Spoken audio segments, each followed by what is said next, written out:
So వాళ్ళ ఆలోచన సరళి మీద కూడా కాదు, కింద కూడా కాదు.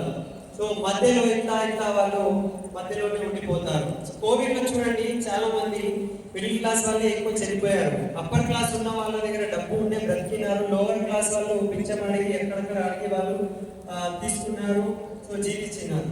కానీ మధ్యలో ఉన్న వాళ్ళు అడగలేరు, కానీ వాళ్ళ దగ్గర ఏం లేదు. సో చాలా కష్టపడేరు, చాలా తక్లీఫ్లో ఉన్నారు.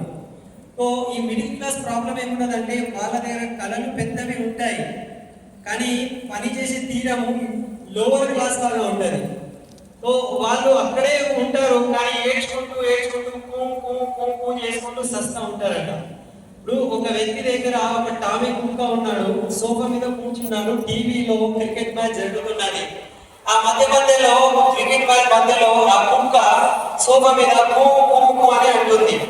సో నేను అడిగిన, ఈ మధ్యలో ఇది టామీ కూ ఎందుకు చేస్తుంది అంటే, ఆ సోఫా లోపల మూల ఉన్నది, అది అతనికి మెల్లగా గుచ్చుకుంటూ ఉంటుంది.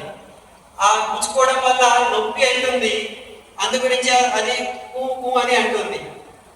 మరి అది గుచ్చుకుంటున్నది అంటే మళ్ళీ అక్కడి నుంచి దిగాలి కదా అంటే, అంతా గుచ్చుకుంటలేదు, అది దిగే అవసరం లేదు, అక్కడే కూర్చుంటూ ఉన్నది, ఏడ్చుకుంటూ అక్కడే కూర్చుకుంటా ఉండాలి. సో మనం కూడా ఇట్లనే ఉన్నాము.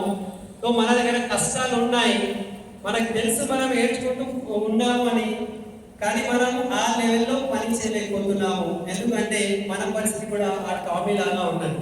సో ఆ టామీ లాగా మనం ఆ సోఫా నుంచి దిగాలంటే మన మైండ్ సెట్, మన ఆలోచన సరళిని మనం మార్చుకోవాలి అని అంటున్నారు.